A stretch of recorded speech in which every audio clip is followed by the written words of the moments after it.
Ladies and gentlemen, I am wearing a hat. And in this video, where's the hat gone? Oh, the hat is back. But then it's gone. And back on again. Don't you love jump cut edits? Funny start to a video.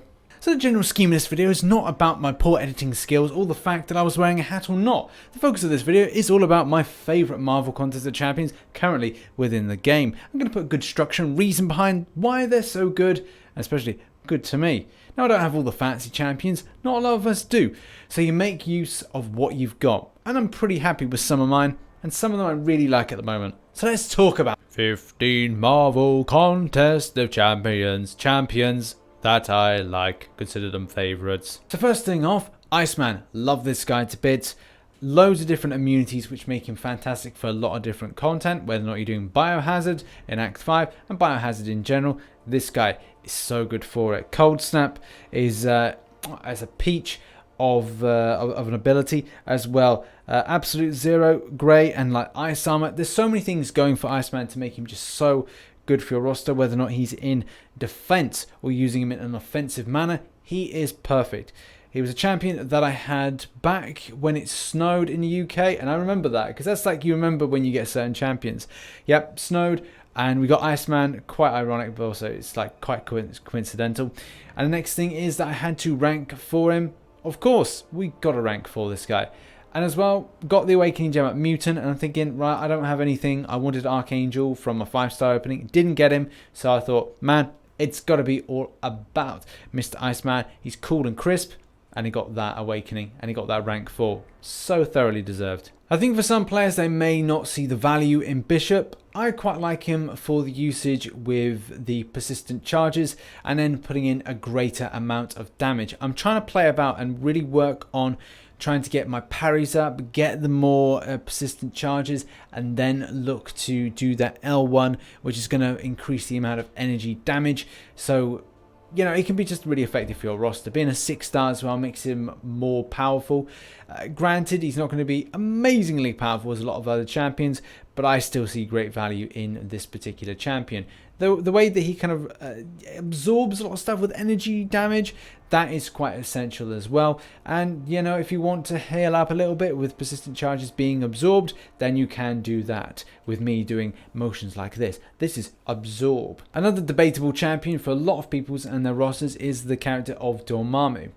I particularly like Dormammu based on utilizing the soul bond detonation. How I usually do this is I do a parry attack, I then put the soul bond on, I then either leave them to do the L1, L2, whatever, evade that, and then I'm hitting in with the soul bond detonation, which is doing another parry and then hitting in with the heavy attack. Some people may say, like, why do you do it like that? Well, for me, the easiest point to do that is going to be doing the heavy attack, the parry method. That's the best way. Next up, we've got Medusa. Now, there's no I can go on and on and on about this champion. I think a lot of people go on and on and on. Medusa, armor breaks, armor shattered, bleeds, poison immunity. Yeah, it's all but a little fraction of how decent this champion is. People play about with different things, playing about with building up armor breaks, doing shattered armor, which is great off the L1, and then it allows you to do lots of different attacks, and then building up the bleed on the champion, on the enemy champion. So that is something that players use. People use other methods with playing Medusa, but I mean, everything about this champion is fantastic. Damage output is extreme. The use of Fury. There's a lot of things you can do with masteries, but currently just really enjoying Medusa, and I think as well with Suicides she can be like so good as well. But yeah, can't say anything else. Everyone knows how positive and amazing this champion is, and getting and then using finally after a long time a 5-star Cosmic Awakening Gem on this, making her my second 5-star Cosmic. Yeah, I've only ever had 2 5-star Cosmics, Captain Marvel and Medusa, so it was good to break the deadlock and curse. Next up is Blade, and yeah, okay, what do you say about Blade? Fantastic champion. I've got 103 signature stones put on him, and we got the Awakening, which was just, it was so cool to have that after a long time. I'm trying not to rely on him too much. I know people will kind of question that, but when you go to a point where you regularly play the same champion in order to get through difficult content, it becomes incredibly boring. and having to kind of rely on the same thing time and time again is particularly boring. I did use the unawakened version of Blade to complete Act 5.4, and like getting him after was a bit of a kick in the nuts, if I'm honest, because it would have been nice to have that regen through doing a lot of that, but it proved the point that I didn't need to have him to get through that particular content. Well, without the regen side of things. That would have been nice. It would have saved me a lot. I didn't really need to... If I got wiped out with the Blade, I then just put a level 2 revive. You know, you get 40% health back. There was no need to do that. But if I had... if I did the 20% one, then chances are I'd build up the power and then I'd be absorbing it to regen. So yeah, it would have been great for that, but getting him after, I learned to not utilize him as much. But still, you know, I'm very happy I got him. I know a lot of players do want to get him that haven't got him, but he's just too prominent, and it's nice to have other champions that you want to play with in order to make the game feel more fresh and vibrant. Next up is Captain Marvel. Captain Marvel has been the backbone of my account for a long time at 5-star. One of the very first ones that I got, and as well one of the very first I awakened, and then got a 20 signatures from getting her again, which was, yeah, that was a real, again, kick. But you know, I never got another 5-star cosmic until I got Medusa, so yeah, swings and roundabouts with that. Poison immunity, energy absorption, building up power and then outputting more damage. I really like her. I think she isn't as popular as most other champions, especially champions that do Fury. Some players may not go, oh, she's the go-to champion, she's a good champion. I really enjoy her. I think the people that have her and utilize her do actually think she's quite good. As my roster goes, she is factoring in. She's in my Alliance Wars offensive team because of, you know, again, like I use Blade, I use Captain Marvel, and I use Medusa. 3 champions that I really enjoy using. Blade not so much, but Medusa definitely. I mean, Blade's all about kind of getting through content, but Medusa, one of my favorites that I'm really enjoying, and Captain Marvel. I'm trying not to pick a favorite from them, but it's annoying. Medusa seems to be edging it a lot more, and I don't want to because I really love Captain Marvel, and as you said, she's been a backbone of my roster grind. Next up, I've got King Group. I like King Group. I've got the 4-star version and I've got the 6-star version. The 4-star one we're going to look at the moment. Got him at 99. Great with the regen on that. We've also got poisons off the L2. Building up Fury. You can either do the choice of like L2. Fury means 2 poison but debuffs on the enemy. The next thing is that Furies can be then transferred to armor breaks on the L1, which is cool. The Furies then absorb bad effects or kind of debuff effects. Again, fantastic. Love that. And you know, I would like the 6-star one awakened just so I can get some decent regen, but it doesn't really matter if he's awakened or not because you can still go up to the L3 and still gain back some regen. So as you can see, if you go to the L3, so currently I can gain back 1.7 health over 3 seconds, and obviously the 6-star is going to be more than that. So he doesn't need to be awakened in order to get some sort of regen, which is pretty cool. Next up, we've got Nightcrawler. I've been told we look alike, which is a compliment in any case. Lots of things going about this champion that I really do enjoy. Signature ability doesn't really kind of mean much to anybody. And you could say that different modes, swashbuckling mode to the NFM mode, what is it really about? What's the switch? Well, ones could be more based on damage and the other one's based on evading. Either way, I love the dodging and evading aspects of this champion. One of the favourite and go-to champions when it came to last month's Biosting 3.0 with Yellow Jacket, because that was frustrating. We all know how frustrating that was. And I just find that I was evading so cleanly with this champion. And anytime I need to evade, yeah, I could use Spider-Man. I don't have Spider-Man awakened. Yeah, I could use a 4-star version. Same with the symbiote version. Yep, but I just enjoy this champion because he's fun. It's a fun champion, and the evades are completely on point. I want to switch the modes. I'll switch the modes. The special attacks are quite good, quite powerful. Not as powerful as a lot of other champions, but still, if you want a champion that's in there, evading well, and also hitting a good amount of damage, especially on a champion that is not bleed immune, then I recommend Nightcrawler. I mean, I've certainly put him up to rank 3, maybe rank 4 at a later date, but there's a lot of other champions in my roster that I would like to take up to rank 4 before him. A champion that I really rated quite poorly, and I don't know why. I don't think I could really justify it. I think I just went like an opinion. Oh, I don't like MODOK. He's bad, and I kind of stick that way ever since. Well, I'm eating my words. I'm getting to play him a little bit more, especially when it comes to finishing off the last little bits of 5.3, especially with the science side of things on not Quest 6 or Mission 6, whatever it is. I am eating my words, and I am enjoying playing this champion. I think that he's good. His damage output is relatively good as well, and just an all round kind of like decent champion and enjoyable. I can't really say anything more. There's lots of things, even with like bleeds, incinerates, the force field stuff, the way he deals with crits. Yeah, there's lots of things on offer that makes this champion really darn enjoyable. Even though the kind of like the massive head thing is something to kind of get behind. Like I have to kind of understand how that works. It's very odd, but he's a hovering big head. That's it. Okay, a champion that I'm really enjoying, but I'm now actually slipping off of kind of enjoying a little bit less, and that is Rogue. So first of all, what I enjoy, before talking about the criticism, what I enjoy is the absorption side of things, absorbing buffs, and that becomes part of an amazing thing and part of a problem as well. So a lot of kind of like older content, I'd probably say of about 2 months ago, was non-passive based buffs, things about like absorbing certain buffs that were not passive.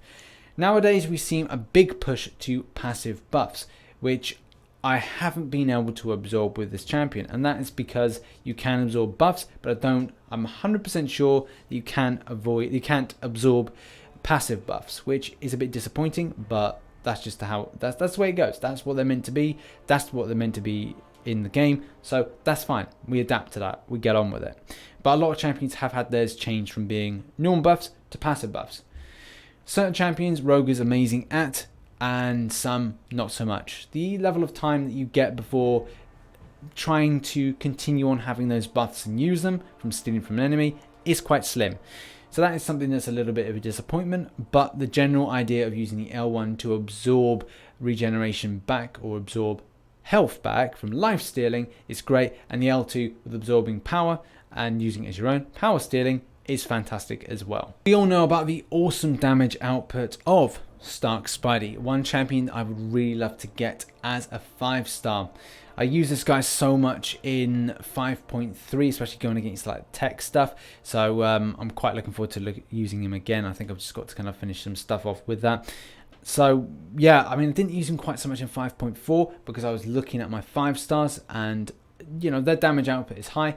This guy's damage output is high as well, but I just didn't really I didn't enjoy him for a lot of that. But you know, a lot of content I do use him for. It's just pick and choosing certain champions for things. Sometimes I like using him. The evade side of things, yeah, great. Stuns, shocks. There's a whole host of things going on, but the main aspect is damage output, and those crits can be incredibly tasty and really mighty, especially if you work on like taunting. You know, you're evading and making sure you're kind of building up certain things. It means that you can play about with great power, great responsibility if you've got them awakened. And that is the main thing. Damage output from this guy is fantastic. We all know how good he is. People talk about how good he is all the time. Next up is Archangel. This guy I really love for debuff effects and kind of like huge damage. Fantastic. There's several things going on. Obviously, he was in a controversy with this stun immunity thing, which, you know, we'll kind of let go for a while. Neurotoxins, bleeds, and poisons.